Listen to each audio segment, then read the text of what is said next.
Well, after I got the call on Sunday, and we went ahead and made the decision to, fight in the UFC.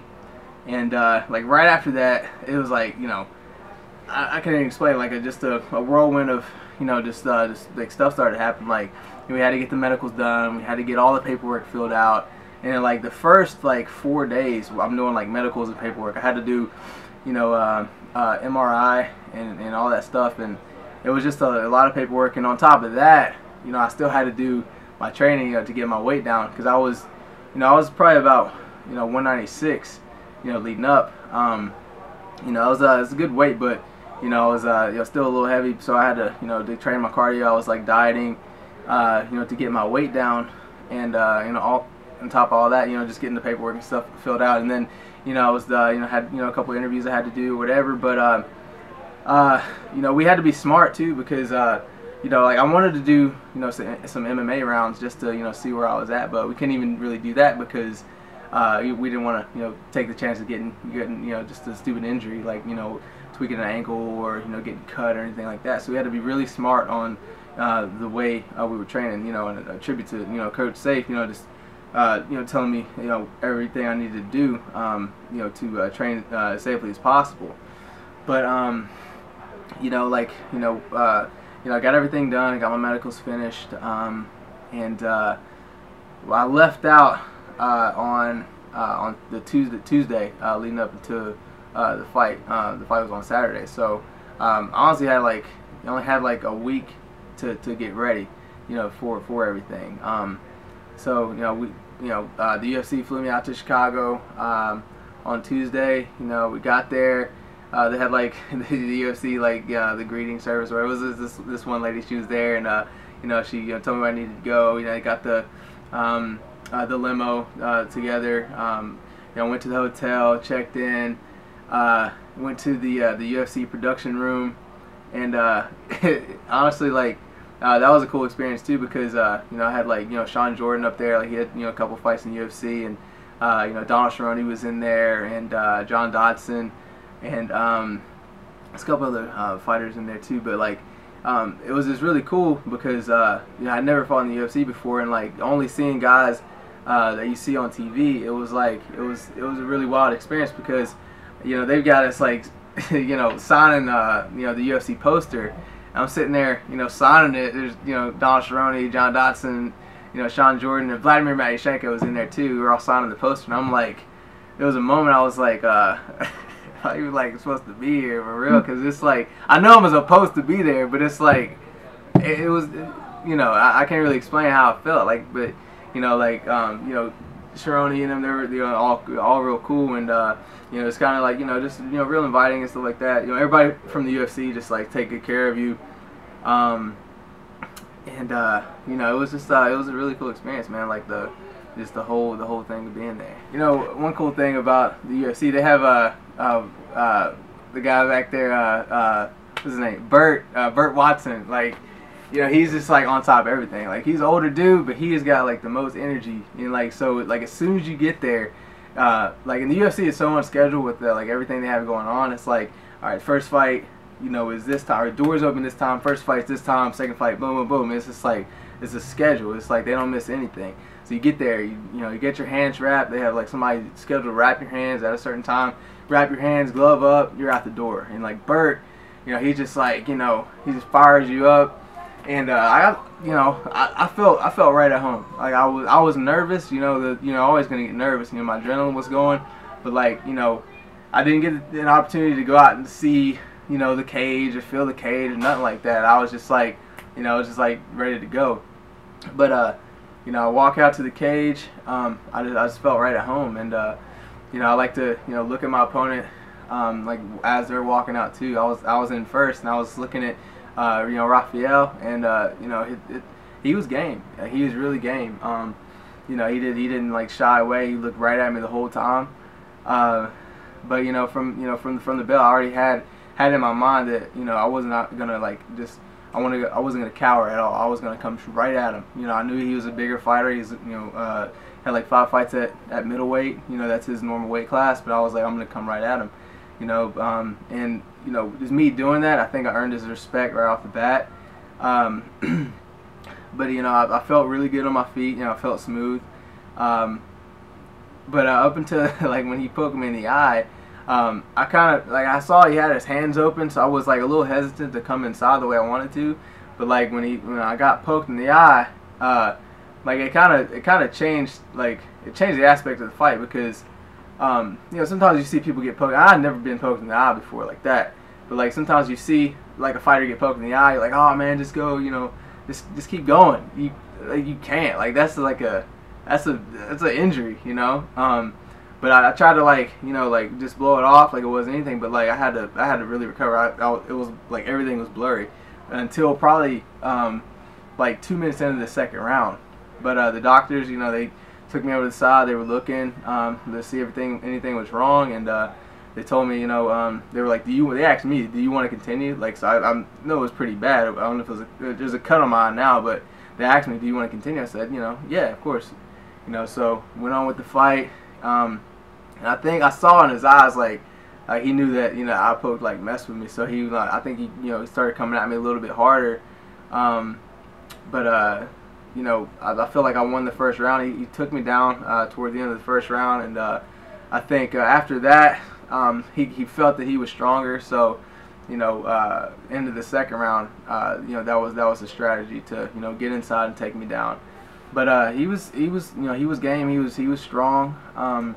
Like when he put the submissions on, like I think it was the end of the second round, he took my back and he put that like the rear naked choke on, and it was tight. It was tight, and I'm just really thankful that Coach Safe was like, I heard him. He was like 10 seconds left, and then I heard the tick right after that, and he had the choke on like tight. I couldn't breathe at all.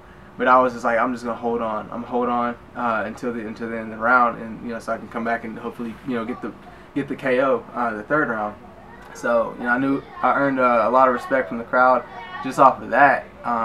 Making it through the choke. But by that third round, I was just questioning my cardio, because I've got good cardio, but I didn't have a full training camp leading up to the fight. So I was like, man, I don't even know if I have like enough cardio to do exactly what I want to do, to finish this fight the way I want to. But I just kept at it, and he took me down again, and he was kind of having his way with me, in the third round. But I was like, I'm not gonna give up. But he took me down, he mounted me, put that. He actually had a Kimura on first, and it was actually from the crucifix position, and he was throwing like a lot of elbows, and honestly, that was the first time I've really been hit with like legitimate elbows, and like it doesn't feel good at all. It doesn't feel good. But I just stayed in the fight, and he put the Kimura on, the Americana, and I was just determined to not to tap to that. I just wanted to try to get back into a position where I could win the fight, But he was very, very strong on top. But he ended up mounting me, and then he put me in the head and arm, which he loves. He was just real big and strong on top, and he just, he finished the, submission. I had to tap. I held on as long as I could, and I just had to tap. But, after the fight, even he was, he was a real cool guy. We talked for a minute, and he told me to just keep my chin up, man. He thanked me for taking the fight, because if it wouldn't have been for, me taking the fight and the UFC offering that opportunity to me, they would have to scrap that fight, So the whole experience was, just really cool, man. I wouldn't trade it for the world, man. It was I mean, even though I lost the fight, it was like, it was such a positive experience, man. I went out there, I gave him all, and all that, But like I went to the back, and I think it was Chris Weidman was the first person I saw, and he was like, man, you show tremendous heart, man. You got what it takes. You're a good fighter. And he shook my hand, and like just to hear that from him, number one contender in the middleweight division, it was just like it was real cool. But then TJ Grant, he was back there giving me props. Ryan Bader, he came up and was like, give me knuckle beat, and it was like, yo, that was a good fight, good job. And then by the time I got my wits about me, we like put some ice on on my, on my shoulder and stuff like that. By the time we were about to leave, John Jones was like sitting out with everybody. I can't remember all people he had around him, but I was walking and I saw him at the corner of my eye, and he like runs up to me and was like, "Hey man, can I shake your hand?" And I was like, "Yeah, of course, man." Like, yeah, no problem, man. I was like, I shook his hand, and he was like, "Hey, you show tremendous heart, man. You got the heart of a lion. Like, you're a good fighter." He's like, "One thing I'd like to see you do is just throw more kicks." And everything. So I took that, a little bit of advice from him, and he just he was just real cool. I like John Jones. But yeah, everybody. It was just mad respect, from everyone, man. It was really cool. It didn't feel like, I know I lost the fight, but it was like, it was probably the best you could feel losing a fight. Honestly, like it felt almost like a win. But just the whole UFC experience in itself, like, it made me realize how you have to train. It made me more motivated, and I know exactly what I need to do now. And like my goal, from the beginning, this is why I made it so far, is because I always set my goals very high. I wanted to, when I first started in this sport, I said I want to be a UFC champion. But like now, it's not even like I want to be a champion. I want to be great at this sport. I want to be a UFC great. You always have to shoot for that next level. You always have to, once you attain a certain level, you have to just shoot a little higher. And I know I have a whole lot of work to do. I saw some of the greatest fighters in the world this past weekend, and it just opened my eyes to just so many different possibilities. And just it's so cool because we have awesome group of guys. We have a lot of young fighters and people who really want to make it, and I can be somebody they can look up to, somebody to show them the way, really, because you have to have somebody to look up to because like if you haven't been there, you have no idea. You just speculate. You just look, kind of watch, but when you finally make it, so my whole perspective on training has changed. I can't wait to get back in the gym. Take a little more time off and let my face heal and stuff, and let my elbow heal. But when I get back in here, it's game time. Yeah, finally, first and foremost, I want to thank God.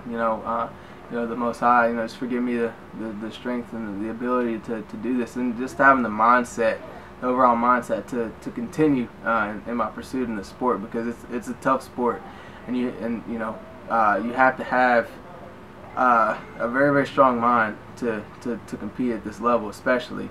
And I'm just very thankful to God that He's given me that, and just the ability to overcome things. But just all my my teammates for helping me just get ready for the fights, and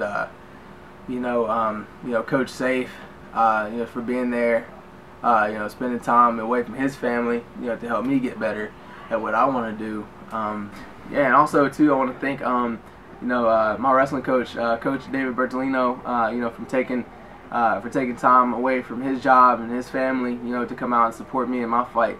He's done a lot for me, and my wrestling. I didn't show it as much as I wanted to in this fight, but my wrestling was absolute zero before I started working with him, and I just appreciate all the things that he's shown me, and and all that, man. Coach David Bertolino, I appreciate it. And also my training partner Clayton Robinson came out, took time away from the gym, to come out, support me. Was in my corner and everything. I appreciate that a lot. Sean Holden, I appreciate you, man, coming out and showing your support. All my friends and family from Bluefield that came out to watch. Mike, Jake, Stephanie, all y'all. I appreciate you a lot. I just want to thank my manager, Lou DeBono with First Round Management. Just for giving me sponsors and getting me fights. All my sponsors. Lone Star Title Loans. I've got Wild Wing, Torque. Thank you to Torque. Just for providing me with like my fight gear and everything like that. Glen Killian with Warrior Training Ground. I mean, there's a couple more in there too, but you know, I'm just very thankful to everyone, all my friends and family, my parents always you know, motivating me to do better and better every single day. And they tell me all the time, like, even if you know, if you wanted to quit fighting tomorrow, like, we're still gonna support you, and you know, anything you want to do, anything you're pursuing in your life, you know, we're gonna support you. And just to have that type of love and support from your parents is huge, you know. But yeah, everybody that's helped me up until this point, man, just every gym I've ever visited, yeah, just much love to everybody. I'm so thankful for the group and the team of people I have around me. Yeah, it's been amazing. You know, thank you.